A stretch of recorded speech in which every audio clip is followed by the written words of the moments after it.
Welcome guys. So let's start our class with a very positive note. So it's a very beautiful quote. It is only when we take chances when our lives improve. So guys, don't afraid to take chances.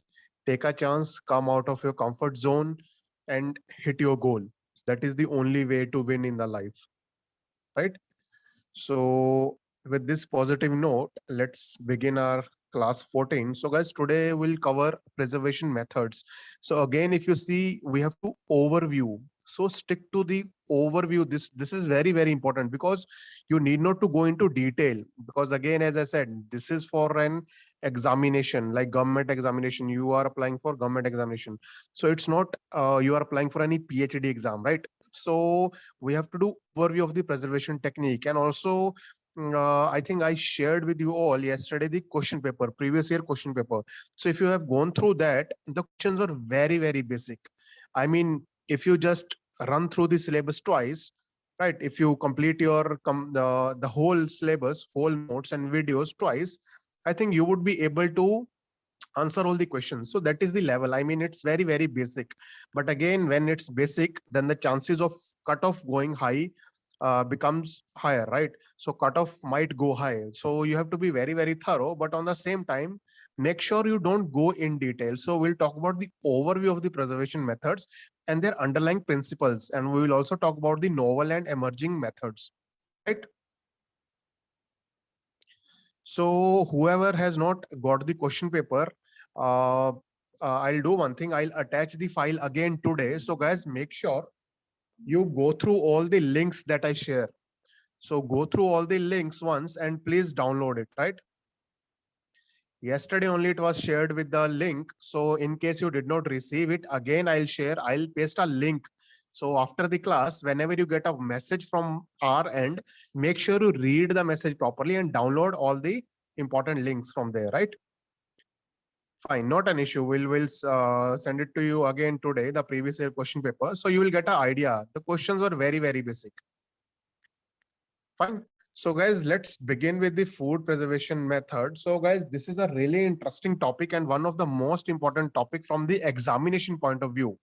Because again, when you are joining as a food safety officer, like you won't be playing any role in food preservation, right? But you have to ensure how these techniques are followed. So this chapter would help you during your job as well as in cracking the exam, because from examination point of view, this chapter is really really important. And if you analyze the previous year question paper, so you would notice like there were 4 to 5 questions. So almost you can say one question was of 4 marks, right? So almost 20 marks questions came from this topic. So make sure you read thoroughly, you go through each point thoroughly so that you don't miss on any point, right? So guys, again, although there were a lot of questions, but this chapter is really really basic. I mean, when I take you through the slides, you would notice that the chapter is really really easy. Only thing is you should know what to read. That is the right approach, because reading a lot at the end of the day, it's gonna be a information overload. So that's not gonna help you. What the thing that's going to help you is to read the right matter, right? So that is what I'm going to help you today. So guys, let's start. So what is food preservation? So guys, if you would have been attending my previous chapters, so we were talking about lot of about microbes, right? From previous 6 to 7 classes, we are covering in detail about microbes. So now today we'll read about how these microbes are controlled. For example, in any in food industries, how different techniques are employed to get rid of these microbes, how to kill these microbes, or how to make these microbes inactivate so that foods can be preserved for a longer period of time. And also guys, there are numerous techniques, so we'll go through all these details today. So guys, if you know, like food preservation, it's not a new technique. It has been following since ancient times, right? Since older times. For example, pickle, you eat pickle, so pickling is a kind of preservation. Right, you add a lot of salt in it, you add vinegar in it. I mean, these are just preservatives, but these techniques are traditional techniques. Now with the advent of technology, a lot of new preservation techniques have come, so we'll read about that in our coming slide.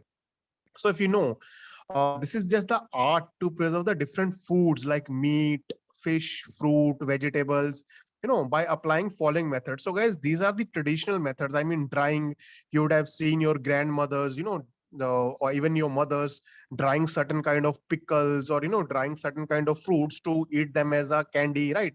Even salting is done in a lot of foods. You can also see salting is done in pickles. So these are just the preservation techniques. And again, smoking, uh, the people who consume fish, they might know, like, do you get smoked fish? So smoking is one of the preservation technique. Again, fermentation, so you would have eaten fermented pickles, then fermented salads. So again, these are the preservation techniques. But guys, these are the very, very basic preservation technique. This can be even used at our homes, and even you would have consumed such foods, dried food, then salted food, then smoked food, fermented foods. I mean, these are very, very basic. But when we talk about the industrial level, then the big food business operating houses are involved. They don't rely on these techniques because these are very, very traditional, obsolete. So they try to incorporate newer technology, latest technology, which can extend the shelf life. So I'll show you next slide. There is one technique known as freeze drying technique. With the help of freeze drying technique, you can preserve food for 25 years. Guys, can you imagine 25 years? So I mean, technology has helped a lot, especially to the food industry. So if you see, these traditional practices are of great importance in present time as well as in the ancient times. Also, in present time also we use this. So what is the need of preservation at the first place? So this preservation, it slows down the spoilage process. As I mean, I have talked a lot about microbes in our previous classes. What is the role of microbes? How do they spoil the food, right? So the major activity what these food preservatives they do is they slow down the spoilage process. And definitely, if the spoilage process is slowed down, they extend the shelf life. So shelf life, as I said, freeze dried technology foods can be preserved for 25 years. 25 years is a hell lot of time, right? So coming to the point C, so they ensure the safety and quality. So yeah, I mean, this is the most important. Safety and quality of the food is very, very important, because at the end of the day, it's the human beings who are going to consume that food. And as you know, FSSAI's main initiative is to ensure safe and wholesome food to the consumer. So safety and quality is very, very important. So now if you see, these are the, I mean, these are really sophisticated, and these are old technologies. But now, with the advent of new technologies, more sophisticated and highly advanced technologies are used. For example, irradiation, then freeze drying, canning, dehydration. And guys, irradiation and freeze drying is also very, very important. Even two questions in the last exam were asked from irradiation, and those questions were very, very basic. I mean, very basic. FSSAI cannot ask easier question than those questions which were asked. So irradiation and freeze drying are very, very important. So canning we'll do tomorrow, because canning is also a preservation technique, but it is also a packaging technique. So we'll talk in detail about canning in our tomorrow's class. And also dehydration. I mean, dehydration is nothing but it's normally, just keeping the food at a certain temperature, and you just remove the water from the food. So it dehydrates your food, right? So majorly we will focus on irradiation, then freeze drying, and chemical preservatives, and all those technologies, which are even used today. So even I'll show you few examples today. For example, you eat jam and you drink juice, right? So I'll show you how the chemical preservatives in those items are used. So guys, before we move ahead, so now you would imagine, I mean, uh, there are a lot of preservation techniques, right? I mean, I have shown you the major 8 techniques. So if you see, you would wonder why different technologies are needed. So guys, the different technologies are needed because the food is very, very delicate. It's a very delicacy, right? Very delicate item. So that type of preservation technique which needs to be used, it depends a lot on the food item that we are going to preserve. For example, if you see, Freeze drying can be almost applied on all type of foods. And if you see dehydration, this technique is suitable only for the 60% of foods, and canning only for the 40% of food. I mean, why? Because whenever you are applying any external preservation technique, so its nutrition value goes down. So if nutrition value goes down, then what's the point of having that food, right? So now if you see, with the canned food, only 40% of the nutrition value is preserved. And if you see the dehydrated food, 60% of the nutrition value is preserved. And in freeze drying food, almost all the nutrients can be preserved. As well as freeze drying technique, with the help of this technique, we can preserve the food for almost 25 years. So can you imagine how that technology has helped our food industry, right? So this is just an example. You might get, a question in your mind, like why we are using different technologies. So different technologies are required, and depending on the food item that we are going to preserve. And also, guys, these newer technologies, these are cost intensive. There is a lot of cost involved in this. So even food business operators, they need to keep this in their mind, because they cannot increase the cost, right? If they use the latest technology and the cost of the item goes to, like for example, if you are buying that same item at 50 rupees and tomorrow the price doubles, for example 30 rupees, I mean, a majority of us would be reluctant to buy, right? So even the type of food item and the cost needs to be taken into consideration by the food business operator. So guys, if you see, as I was saying, so the food freeze drying food, they can we can, by employing this technology, their shelf life can be increased by 25 years. And if you see dehydrated food, they can increase the shelf life by 4 years. Similarly, canned food can be preserved for 3 years, and frozen foods for 2 years. I mean, this is just for your idea. And the best technology, if you see, it's 25 years freeze drying technology. But freeze drying, again, it's a cost intensive. So that is why it's not used much. So majorly these technologies along with chemical preservatives. So chemical preservatives are easily available, right? And they're cheap. So that is why chemical preservatives in the limited quantity are used to preserve our foods. So moving ahead. So now, guys, let's talk about the various food preservation principles. So guys, even this question was asked. If you see the point one, so FSSAI last time asked about this. They gave the question like this: what do you mean by keeping microorganism out? What does it mean? It meant asepsis. So guys, this is very important. So asepsis is nothing but you are keeping the microorganism out by ensuring the complete sterile environment. I mean, you are packaging the food in the sterile condition, you are preparing the food in the sterile condition. So sterility, when the condition is sterile, so there is no chances, of microorganism getting into the food or in the packaging system. So just remember, keeping microorganism out throughout the food or the packaging is known as asepsis. So whoever knew this question last year, they would have easily secured 4 marks, right? Since each question carries 4 marks. So I mean, yeah, these questions were very basic, but you need to just have a basic idea, right? So now point two. So the other principle is removal of microorganism by removing the air. As you all know, microbes, especially the bacteria, even the yeast, these are anaerobic, right? So they require oxygen for survival. Whereas molds, they are both aerobic as well as anaerobic. They can survive even in the presence of oxygen or absence of oxygen.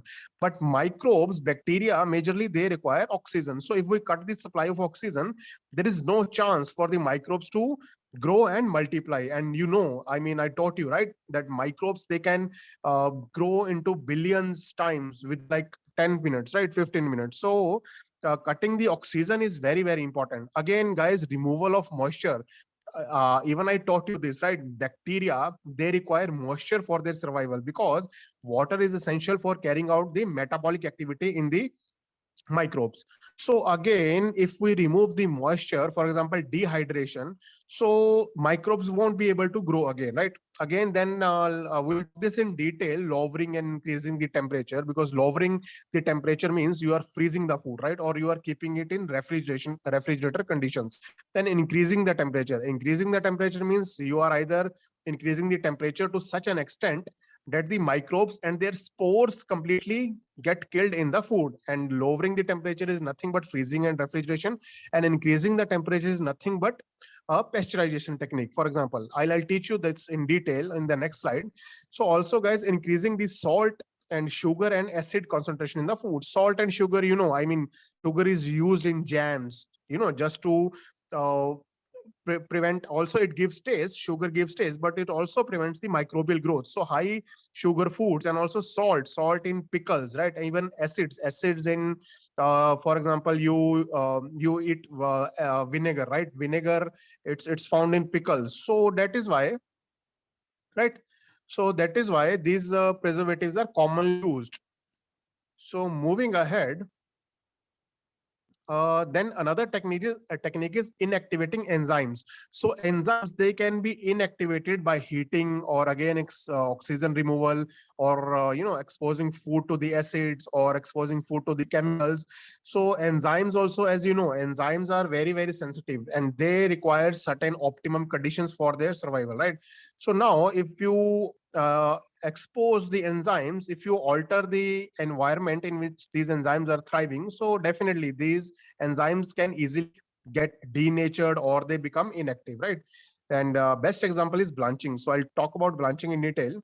And other factors, guys, other factors are packaging and surrounding sanitation. So these factors also ensure that microbes can be kept out of the system, out of the food. And packing and packaging industry, it has grown to such a level that food can be preserved. For example, the ultra high temperature milk, the Tetra Pak milk that you consume, it can be uh, kept without refrigeration for almost 180 days, almost 6 months, right?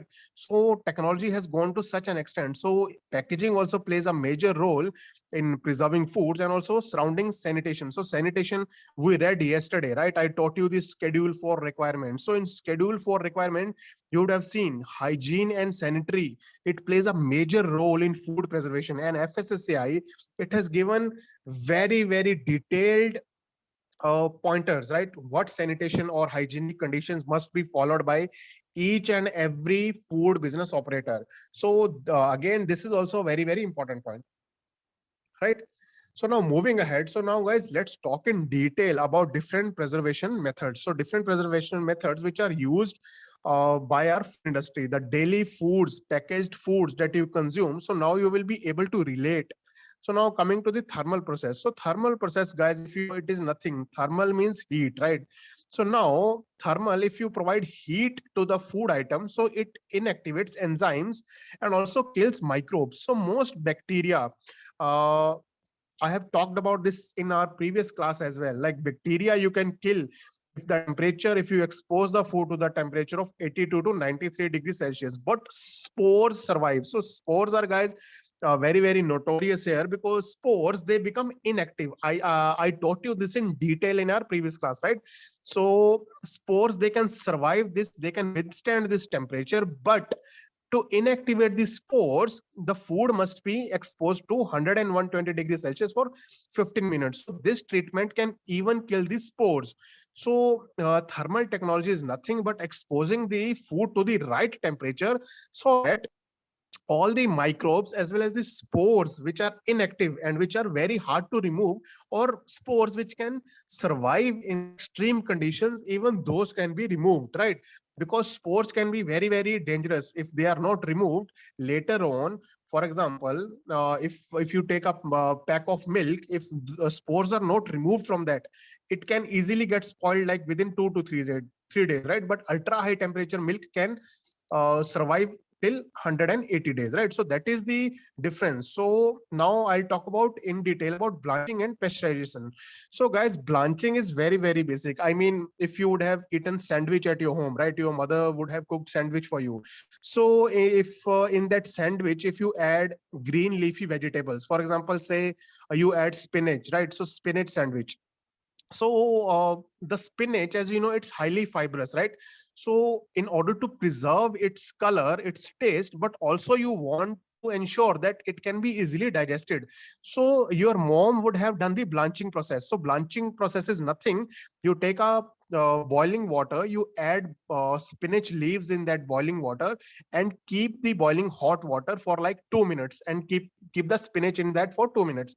So after 2 minutes, you just remove the spinach from the hot water and you put it in the ice water. I mean, this gives shock to the food, right? So this shocking condition, it inactivates the enzyme. So when you heat the spinach, when you heat the spinach in the boiling water, all the enzymes get activated, right? Food enzymes.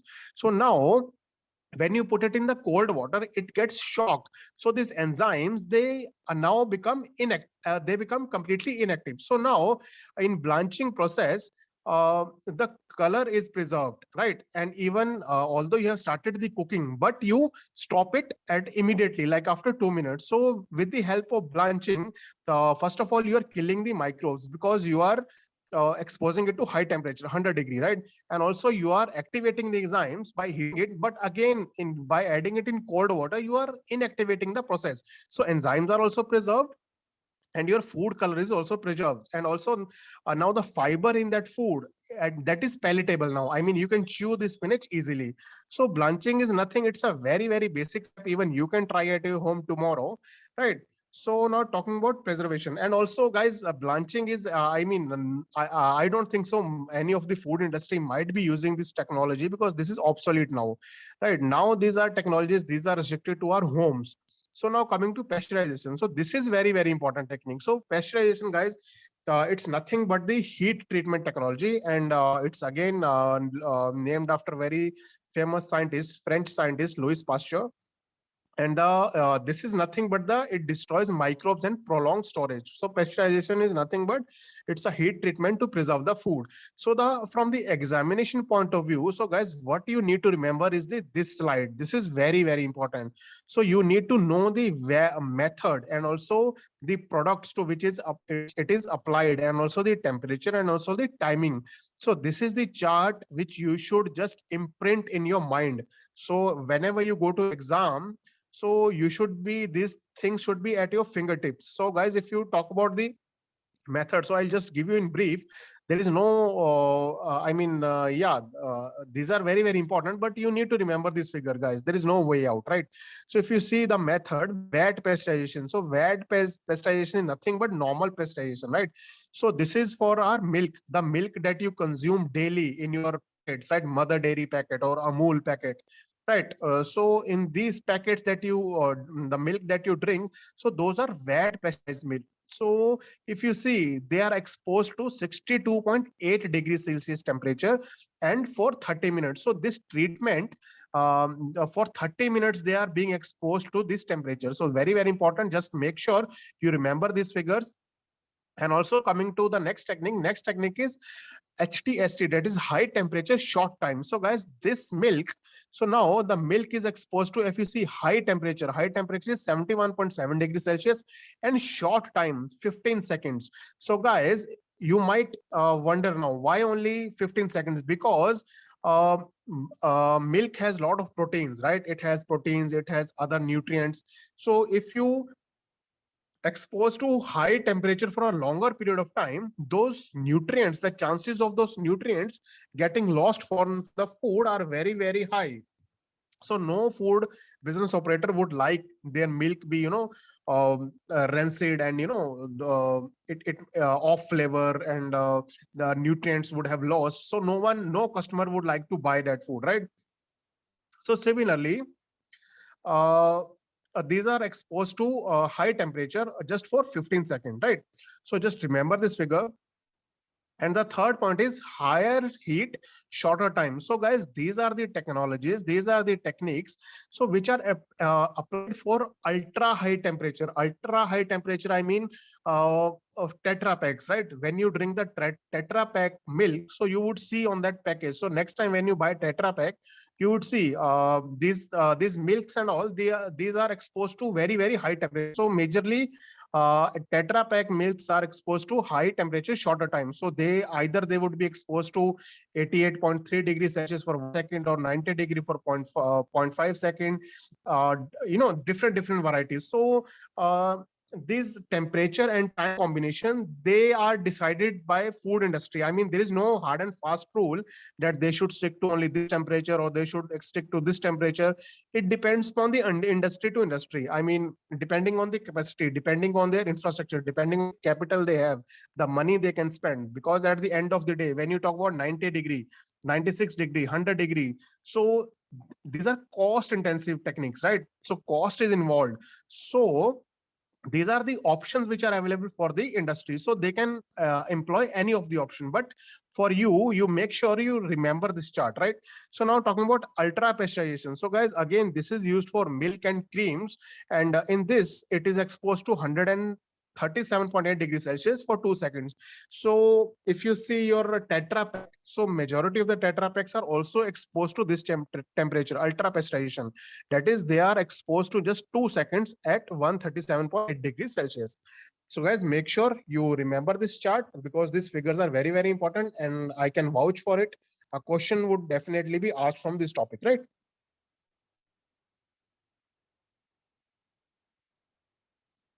Fine. Okay, moving ahead. So now let's talk about heat removal. So guys, that was the thermal processing. Now it's cold processing. So cold processing, if you know, heat removal. So it's very, very understood from this name. So now the foods would be exposed to the lower temperature. I mean, freezing or refrigeration, right? So these are the basic techniques. Even we use these techniques at our home, right? Everyone has refrigerator at their home. So certain foods, for example, meat items, right? Raw meat, we need to keep it in freezing sub-zero temperature, so in freezing conditions. So we keep that in our top compartment, like freezer. And the normal foods which we consume every day, right? For example, your vegetables or your cheese or your milk or beet, any food, so that we keep it at 5 degree or 4 degrees Celsius, right? So yeah, this is very, very basic technique. So this involves lowering the food temperature. It decreases the enzyme activity and microbial reaction. Yes, definitely. I mean, microbes and enzymes, they require certain optimum temperature for their activity. But when you lower the temperature, their metabolic activity stops, right? So their metabolic activity, it goes down. So now they cannot survive. So their activity down, and that leads to extended shelf life. So if you see, the methods which are used are refrigeration and freezing. So this very, very basic technique. I mean, we need not to go into detail, right? But we'll talk about freeze drying, because that is used at industrial level. So freeze drying is really, really important. So these are the basic technique which we use at our home as well, right? So now let's guys talk about drying. So this is, drying is nothing but controlling the water content. So drying as well as dehydration, these are what? By drying me, what you do, like you just keep the food in, at higher temperatures, or for example, in oven, you keep your food in sunlight just to remove the water content. So water content, also I taught you in my microbes, they require certain amount of water for their survival. So if that water is taken from them, microbes cannot carry out their metabolic activity and ultimately they would die off. But yeast and mold, as you know, they can survive, right? They can survive even without water, right? I taught you this in our previous lecture, right? So there is no brainer in this, right? So if you see, guys, so microbes, they require water, and by removing water, it's unavailable. This water is unavailable for the microbes, and their multiplication stops, and it's not available for their metabolic activity, and thus the storage life is extended. So I mean, I have repeated these points. Again, I have. This is what I explained you previously as well. So now, if you see the different methods, we can remove the water either by freezing, right, or even by increasing the concentration. For example, you add a lot of salt, or you add a lot of sugar, or you put in the sunlight. So water gets removed, that food gets concentrated. So the best example, if you see, of drying and concentration, if you eat the plums, or if you eat the figs, right? So if you might have eaten figs, dried figs, so you would have seen, I mean, those are sold as a dry fruit. So those figs, they are dried, all the water is removed from their from them, and now these figs can survive without water for a longer period of time. So why they survive? Because that is just a preservation technique. So their concentration of salts, minerals in that food increases, so there's no water for the microbes to grow, right? So now these are the basic techniques. Freezing, because in freezing water in the food, it gets converted to ice, right? So the microbes cannot survive. Again, in you are drying the water, you are evaporating all the water from the food concentration, and again adding the salt and sugar, right? So now the food gets preserved, and there is no water, enough water for survival of the microbes. So now, guys, atmosphere composition. So atmosphere composition, so it's again a traditional technique, but yeah, I mean, it's a very basic technique. If you see, you would have eaten these foods.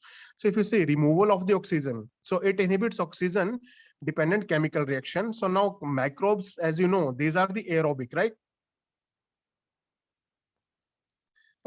Microbes, if you see, they require oxygen for their growth. So if you cut out the oxygen, so there is no chance these microbes can grow. And the best example, guys, if you see nitrogen flushed bags, so you would have eaten chips, right? So those chips, the gas which they add, that is a composition of nitrogen and few other gases. So nitrogen gas, basically this is added to remove the oxygen and ensure that the food is preserved, to ensure that crispiness of the food is preserved. So that is why oxygen levels, but they are flushing the nitrogen gas in that.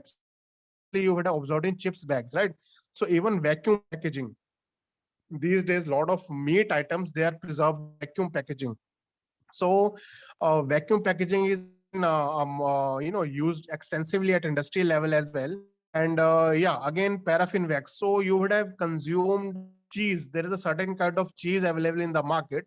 So I mean, there's a warning label on the packet that remove the wax, paraffin wax, before consuming.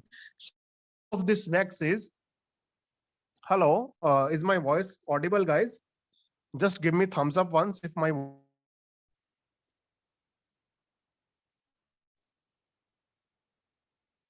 is my voice audible? Okay. Okay. Thank you for confirming. So guys, in you are having any technical issues, so please you can jump out of the meeting and join in again. Breaking, guys? Is my voice breaking?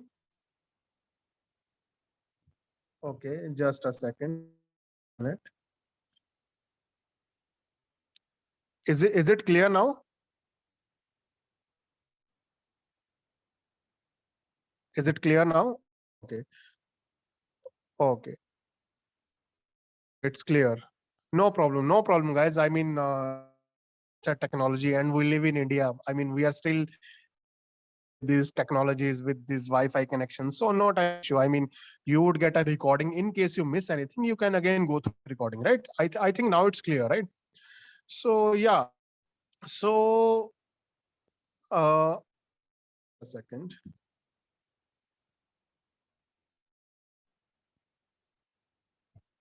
Okay. The name of this method is controlling atmospheric conditions, controlling atmospheric composition. So normal atmosphere of the, you're controlling the normal atmosphere of food. For example, removing the oxygen. So oxygen is important for the microbial growth. So that is why we flush in the chips bags. So why flushing?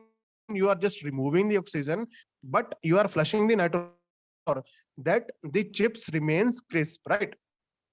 So now moving ahead, so now let's talk fermentation. So fermentation, again, guys, this is very basic.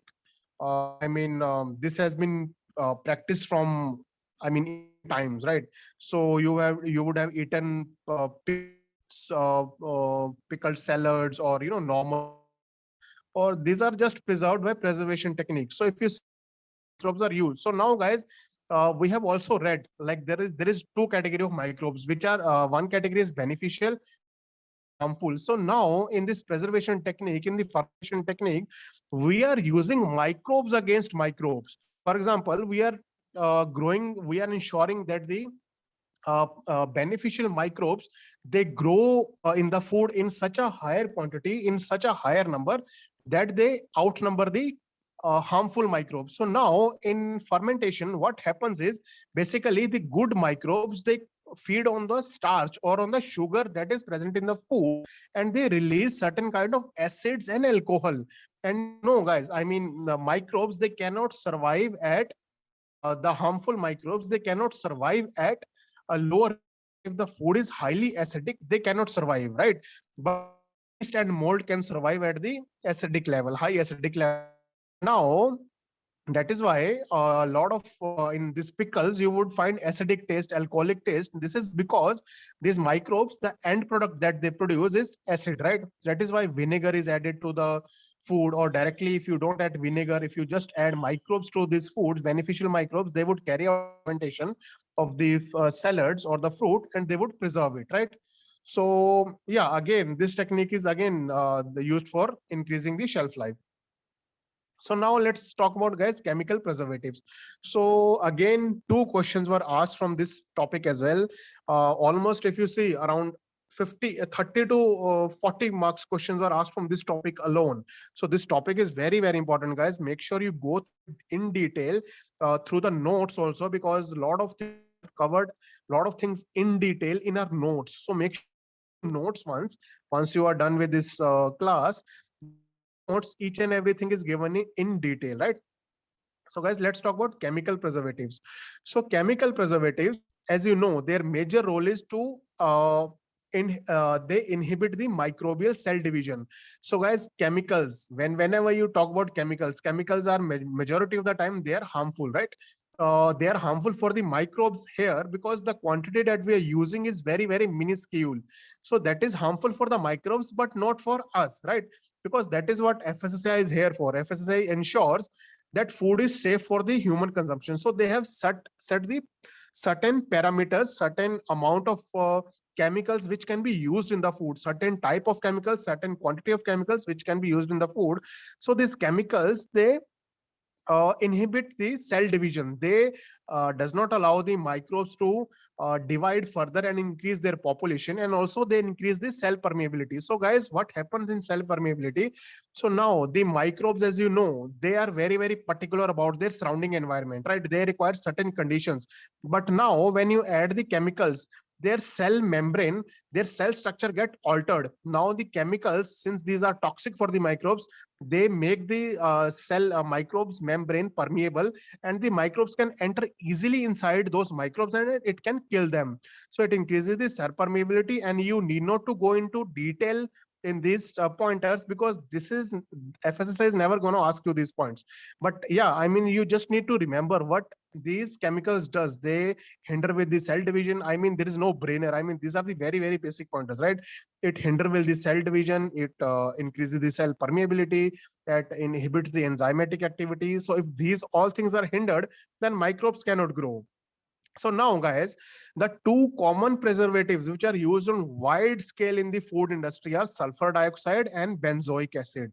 So if you see the sulfur dioxide, so the best example, so now today, after this class, please go to your kitchen and just check out few packets. For example, your jam packet, your juice packet, right? So you would see at the end of at the back of the label, there is a ingredient named preservative, and it would be numbered INS or E224. So that is nothing but the sulfur dioxide. So if you see ENS, before going here, I would like to give you one example. Yeah. So guys, I'm pretty sure everyone, if you would have, consumed this drink, Epifizz. So if you see here, if you observe this ingredient label, so you would see INS 211 and 224. So guys, so I showed you, right? The sulfur dioxide, it's the preservative number here, it can be either in the form of E or it can be in the form of INS. So it is 224. So now if you go to the list again, so you would notice here INS 224. So now if you see the preservative that they have used here is sulfur dioxide. So now make sure when you go to your kitchen, if you have any juice item especially, so sulfur dioxide would be used in that. So it would be labeled as INS 224 or E224, either one of the number you would see, right? So this was just an example which I wanted to show you. So now why sulfur dioxide is used? So there are certain benefits and certain disadvantages. So if you see, they have the best protection, they provide best protection to the food from bacteria and molds, and they also act as antioxidants. So these are the, very, very important properties. So they act as an antioxidant, as in they protect the food from getting rancid or, a harmful effect of the oxygens. As you know, bacteria, they require oxygen. If they act as antioxidant, these bacteria and molds, they cannot survive, right? So again, majorly they are added in the form of potassium metabisulfite. So potassium metabisulfite is known as E224. So in some food, they directly add sulfur dioxide, but in other foods, they also add this compound, potassium metabisulfite.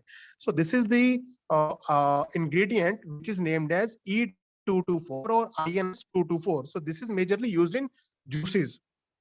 So what this item does is it helps retain color for a longer time.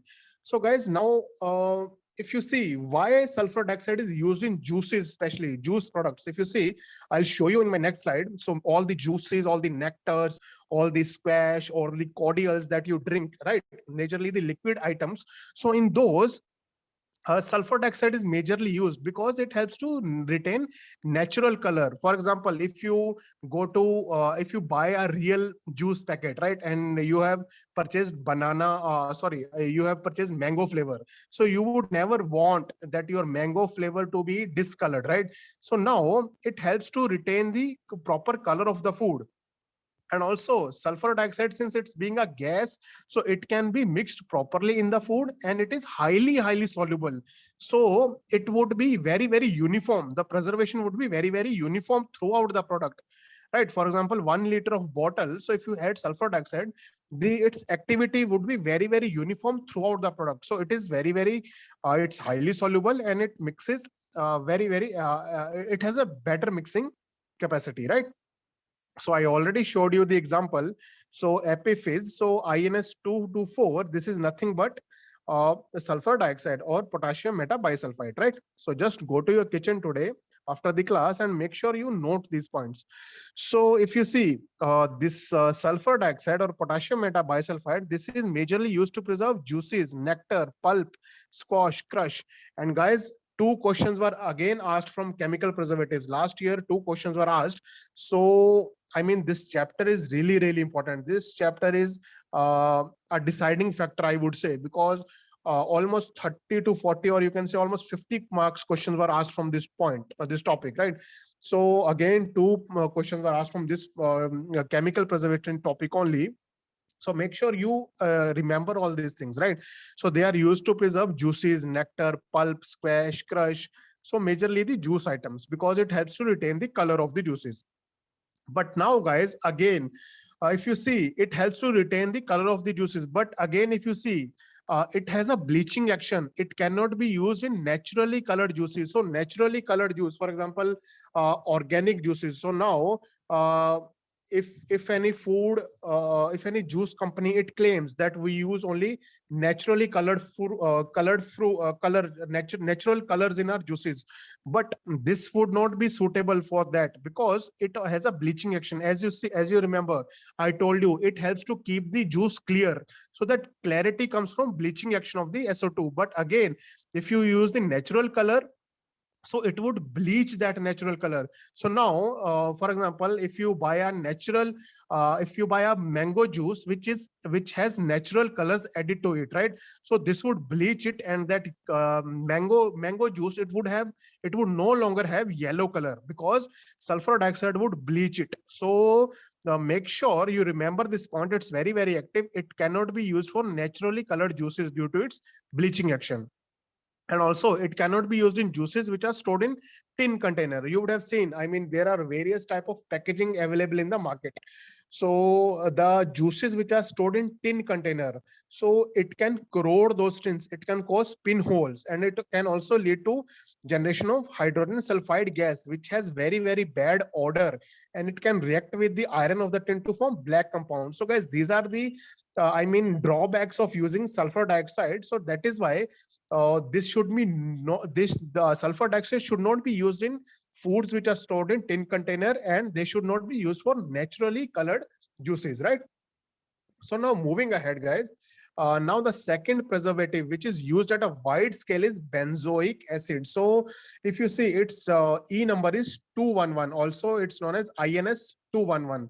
So I'll show you one food. So if you see Kisan jam, I mean, each and every one of you would have consumed this jam, right?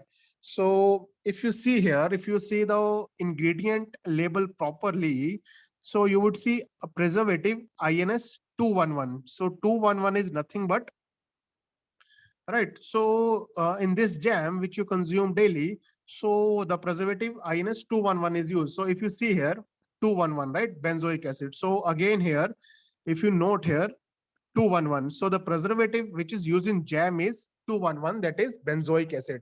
So now there is a reason why benzoic acid is used, because if you see the color of the jam is or bit any jam, right? The color of these jams is dark color. They never fade out. So the reason for this is the use of the benzoic acid, because benzoic acid, it ensures that the food color does not get bleached out. It gives the darker color to the food. It makes the food dark, benzoic acid. So this was the one of the question which was asked in 2019, why benzoic acid is used. So there was option, it darkens the food, it bleaches the food. So the right option was it darkens the food. So I mean, these are the very basic questions, right? So questions paper would not be very difficult, but you need to know the basic things, right? So now if we talk about benzoic acid in detail, so see, it is partially soluble in water, hence its salt, sodium benzoate is used. So this benzoic acid, it's not soluble in water as such. So in industry, sodium benzoate is used, and it's tasteless and odorless, and it's most affecting against yeast than mold. So benzoic acid, it has it's very effective against the yeast. And if you see, its action reduces beyond pH 5. So lesser than pH 5, be it pH 1, pH 2, pH 3, pH 4. So it has a maximum effect. Benzoic acid has a maximum effect below this pH. And as you know, yeast and mold, they grow at these pH only, right? But out of yeast and mold, it has a higher preservative action against yeast, right? And third point, it darkens the product. So this was the question which was asked in the previous paper. So what does benzoic acid do? It darkens the product. So that was the right option, right? So now if you see, it is used to preserve tomato paste, jam, sauce, and even dark colored juices, because sulfur dioxide cannot be used in dark colored juices, because it would again, it has a bleaching action, sulfur dioxide. So it would bleach those products. So instead of sulfur dioxide, they use benzoic acid for dark colored juices. So again, pickles and in beers. So make sure you remember certain food items, especially jam. Jam is the classic example. So in that, benzoic acid is used, right? I hope, guys, things are clear till now. Just give me thumbs up if things are clear, then we'll talk about radiation. So even from radiation, 2 questions were asked last time, guys. So this chapter is, I mean, it's really important. Are things clear, guys? Just give me thumbs up. In case you have any question, just WhatsApp me, right? Just WhatsApp me once the class is over. I'll answer you personally, right? Fine. Thank you, guys. Thank you for confirming. So now, guys, again, very important topic, radiation. So from this topic as well, 2 questions were asked by FSSAI in the previous year. So radiation is, guys, nothing. It also falls under the category of cold sterilization. So sterilization is, as I said, sterilization means complete removal of the microbes. right? Completely removing. Not even their spores or microbes itself, nothing will survive. So the food will be completely sterile. So the name of the technique is radiation, and it is known as cold sterilization, because when you expose the food to the radiation, there is no increase in temperature of the food. So that is why it's known as a cold sterilization. So guys, if you see, I'll give you a brief. So how, in food industry, what kind of elements are used to generate these radiations. And if you see here, majorly cobalt 60 and cesium 137. So just remember the name of these two elements. Cobalt 60 and cesium 137 are the preferred radioactive elements which are used in food industry. There are also another methods, for example, X-rays, which are generated from high energy electron beam. And X-rays, again, these are used in the food. Again, then electron beam. So this, it's again similar to X-rays, but the major elements which are used in the industry and which are cost effective, because at the end of the day, you also have food industry also have to keep in mind the cost involved, right? So cobalt 60 and cesium 137 are majorly used because these are cost effective and easy to maintain. And X-ray and electron beam are the another sources, but they are not used extensively, right? So moving ahead, so if you see what this radiation helps in, so it prevention of the foodborne illnesses. So guys, as I said, whenever you expose to radiation, so guys, radiation, it's really really harmful, not for the food, because the food that you consume, it's 100% safe, but it is harmful for the living organism. Even if you get exposed to radiation, you might develop any kind of cancer, right? So now, if you see, it kills the foodborne illnesses. For example, Salmonella, E. coli, all these harmful microbes which might be present in the food. As you all know, before food reaches to the consumer, it passes through thousands of hands, right? From agriculture, from the fields to the transportation to manufacturing, processing, preservation, packaging, then distribution. So food contamination can occur at any stage. So Salmonella, E. coli, these are the very, very basic harmful microorganisms which are which can easily contaminate our food. So now this radiation, it completely kills these food, kills these microbes. Not only these, along it with any microbe, be it any microbes. You remember I gave you one chart. So in those there were like 10-15 microbes mentioned. So the radiation can kill all of these microbes, and it can help in prevention of food illness. So again, second point, it helps in preservation because it destroys and inactivate organisms that can cause spoilage. Yeah, this is again basic. It would kill all the microbes, and it will help to preserve the food. And guys, it also delays sprouting and ripening. So now, for example, when the food is stored in cold storage, right? So in cold storage, before storing it in the cold storage, the food is exposed to certain amount of radiation. So that is done to prevent sprouting and ripening. Because if for example, the classic example is potatoes. So potatoes are stored for like years. So why do they don't sprout and ripen? Because they are exposed to certain radiation. So radiation also delays sprouting and ripening. So this is again another good application of radiation. Then again, sterilization, guys. This is one of the major applications. So irradiation can be used to sterile food, which can be then stored for years without refrigeration. So if the foods are sterile, there is no living organism in the food, so they can survive without refrigeration for years, right? So now moving ahead, so if you see, guys, as I said, why cobalt is used. So cobalt and cesium 137, electron beam, and X-rays. So these are few characteristics of uh, these elements which are used for radiation. So you can just remember these points, because a question might be asked in the exam, why cobalt 60 is preferred method, because it has high penetrating power. That it can easily pass through the food. Whichever food is exposed to the radiation, it can easily pass. It has high penetrative power, and it can it's a permanent radioactive source. As I said, it's a permanent radioactive source. That is why it's preferred, because you need not to change it regularly. So it's a permanent radioactive source. Once installed, it can emit radiations like for n number of years, right? And also it has high efficacy. It can kill microbes at higher levels. And also it's a source replenishment needed. I mean, yeah, just only the drawback is at the end of like many years, you need to again replenish it. That is only the drawback. And low throughput. So low throughput means, I mean, sometimes microbes might survive. It might not be that great, but yeah, these two factors can be overcome. For example, you can expose the food for higher time, right? For example, in case you are exposing the food only for 5 minutes, and in 5 minutes if you see some microbes survive, then you can increase the time. You can increase the radiation time for 10 minutes. So within 10 minutes all the microbes would die. So these are the important things about these microbes, right? So now electron beam. So guys, electron beam, I mean, these are not important. You can just go through these points. Again, X-ray beam, these are not preferred sources because low penetrating power. If penetrating power is low, then these are not, efficient techniques. But cobalt 60 and cesium 137 are major techniques which are preferred by the industry, right?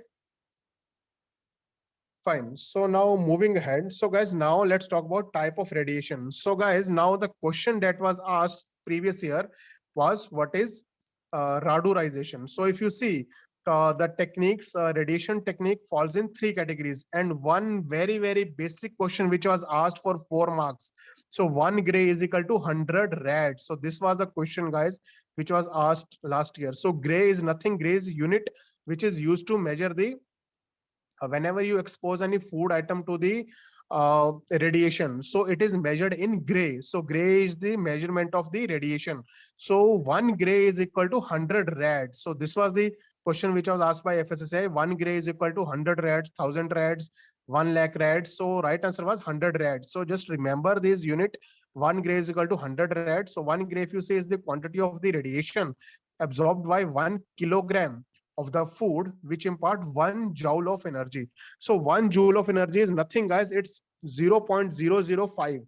I mean, that is why it is known as cold sterilization, because when you expose the food to the radiation, the temperature which increases is very, very minuscule. I mean, 0.0. That is almost cold, right? There is no increase in temperature. So 1 gray, just remember, 1 gray is 100 rads. So now the next question which was asked, it was, I'm not sure whether it was radorization or radapatization. So through one of this it was asked. So the right answer, what you were supposed to choose is this thing, like radapatization. It gives how much energy to the how much energy is applied through radapatization to the food. So it was 24 to 45 kilograms, right? So guys, just remember the name of the techniques: radapatization. How much energy does this technique provides to the food, or how much radiation is provided, in this technique to the food. And then the second technique is radicidation. So in radicidation, 2.5 to 10 kilogram of radiation is applied to the food. And now if you talk about radorization, so in radorization, 0.75 to 2.5 kilogram of radiation energy is provided to the food. So guys, just remember this, that remember the units and remember the different techniques and how much energy do they provide, right? I hope, guys, things are clear. Just give me thumbs up if things are clear. Today's chapter is really, really important. It's really, really very important because, as I said, number of questions were asked from this topic. Just give me thumbs up, guys, if things are clear. Then we'll move ahead.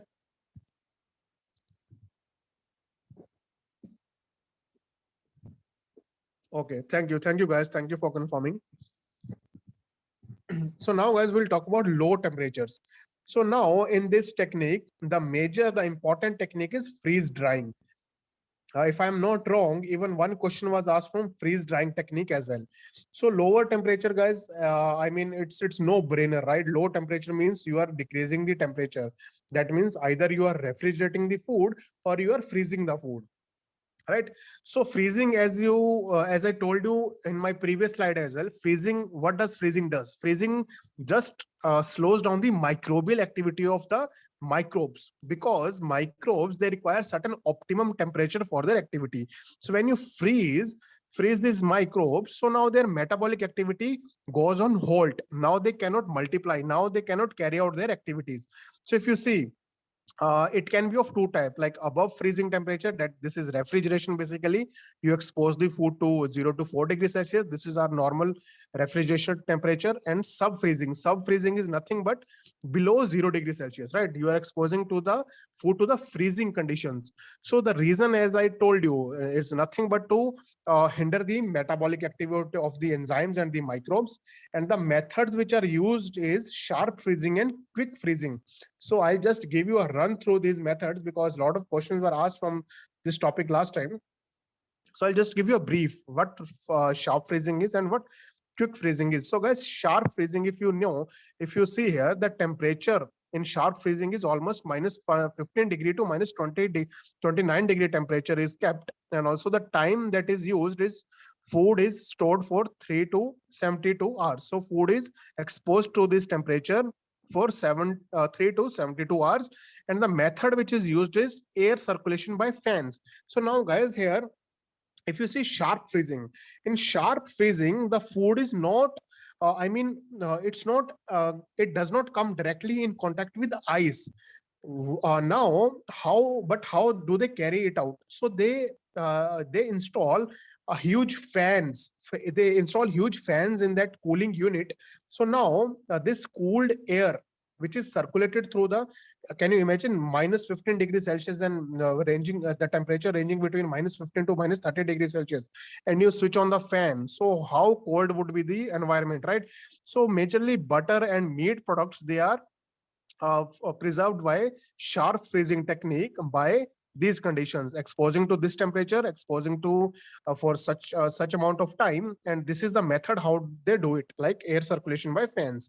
Then comes the quick freezing. So guys, quick freezing, if you see, so in this the temperature that food is exposed to is, it ranges from 0 to 4 degrees Celsius, and time is also very very less, that is 30 minutes or less. And again in this air circulation by fan method is applied, right? So now if you see guys, so in quick freezing it is further divided into three. So it can be direct immersion or indirect contact with refrigerant or air blast. So in quick freezing, either the food can be directly immersed into the refrigerant. So refrigerant can be anything, I mean any it can be ice or it can be water at very lower temperatures, right? So food can be directly immersed in the refrigerant. And also second point is indirect contact with the refrigerant. So now here what they do is, for example, there is a metallic plate, so they won't allow the food to come in direct contact with the refrigerant, but they would place a metallic plate between the food and the refrigerant. So that refrigerant will cool the metallic plate, and that lower temperatures, the cooling effect would transfer from that metallic plate to the food. So this is the indirect contact. I mean, food is not coming in direct contact with the refrigerant, and the temperature, if you see, of the refrigerant are minus 18 to minus 40 degree, 48, 46 degree Celsius. And the third technique is air blast. So again, here big industrial fans are used. So they are used for quick freezing. So they maintain the temperature of the room at minus 18 to minus 34 degrees Celsius, and they switch on these air blasts. So now they quickly freeze the food. So now guys, next point, if you see, next technique is cryogenic freezing. So cryogenic, wherever cryogenic is used, so majority of the time you would have noticed liquid nitrogen is involved. So here, if you see, it is also known as ultra blast freezing. So liquid nitrogen, as you know, it's very very dangerous. Even if it falls on your hand, you might get blisters, right? Frostbite. So because its temperature is very very low, less than minus 60 degrees Celsius, it can be minus 70, minus 80, minus 90. It can range from anywhere between minus 60 to minus 90. So cryogenic freezing is also one of the preferred method, because the liquid nitrogen, it's easily available and it's very very cost effective. And even since you all are you are from science background, you would have definitely used liquid nitrogen in your laboratory experiments, right? So this is again one of the technique which is used for food preservation. So now the another technique which is used is dehydro freezing. So dehydro freezing is nothing. First you dehydrate the food, you remove all the water, and then you expose the food to the freezing, right? So these are the basic technique. So now the important technique that you need to pay attention to is freeze drying. So guys, this is very, very important, freeze drying, right? So freeze drying, if you see, uh, this is nothing but a lyophilization technique. I mean, freeze drying is it's a water removal process typically used to preserve perishable material. So freeze drying again, guys. So in freezing, what are you doing? You are just freezing the water, and by combining it with drying stage, you are just completely removing the water. So this freeze drying technique, it takes in 3 steps. So I'll talk about that in detail in our next slide. So if you see, freeze drying works by freezing the material, then reducing the pressure and adding heat to allow the frozen water in the material to change directly to vapor. That is sublimation. Don't worry, things would be clear now. So if you see, freeze drying occurs in 3 phases: freezing, then primary drying, sublimation, and then secondary drying, adsorption. Right. So the first stage, when any food is preserved by freeze drying technique, so now the food would be exposed to freezing first, then it would be exposed to primary drying, sublimation, then secondary drying, adsorption. So in freezing is nothing. I mean, basic freezing is done. Freezing, this can be done by any freezer or a chilled bath or on a shelf in a frozen dryer, right? And then primary drying. So now here, if you see, sublimation. So guys, sublimation is nothing but change of the water directly from the solid state to the gaseous state. So the water state, which is the middle stage, liquid stage, that is eliminated. In sublimation, the ice directly changes its form into gaseous form. So there is no intermediate stage, that is liquid stage. So now in primary drying, if you see, the pressure is lowered and heat is added to the material in order to water to sublimate. So now here the pressure plays very, very important role. So in sublimation, the primary drying, pressure plays very, very important role because they expose the food to the vacuum. So they lower the pressure to such an extent that the ice crystals, they completely they change it into vapor form instead of water form, right? So now, if you see, primary drying is very, very efficient. Almost 95% of the water is removed from the material in the primary drying, that is sublimation technique. So now, moving ahead, to give you a better idea, I have included a picture here. So guys, this is a freeze dryer design. So if you see, this is a chamber. So in this, all the food items are kept, right?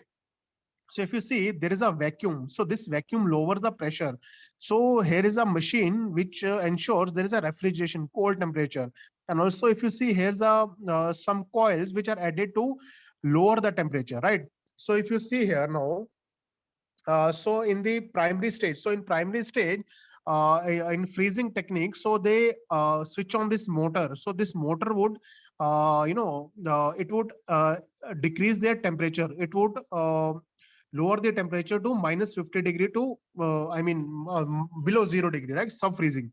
So again, when the primary drying, sublimation comes, so at this stage they switch on this vacuum pump, and they switch on these coils so that heat is provided and the vacuum pressure is lowered, right? So now the food which has become almost frozen, so now that ice, that completely changes into gaseous form with the help of this vacuum and with the help of this coil, right? So now moving ahead, if you see, then the secondary drying, that is adsorption. So guys, even after lowering the temperature, right, even after exposing the food to the vacuum, even then there is few water molecules which might remain in the food.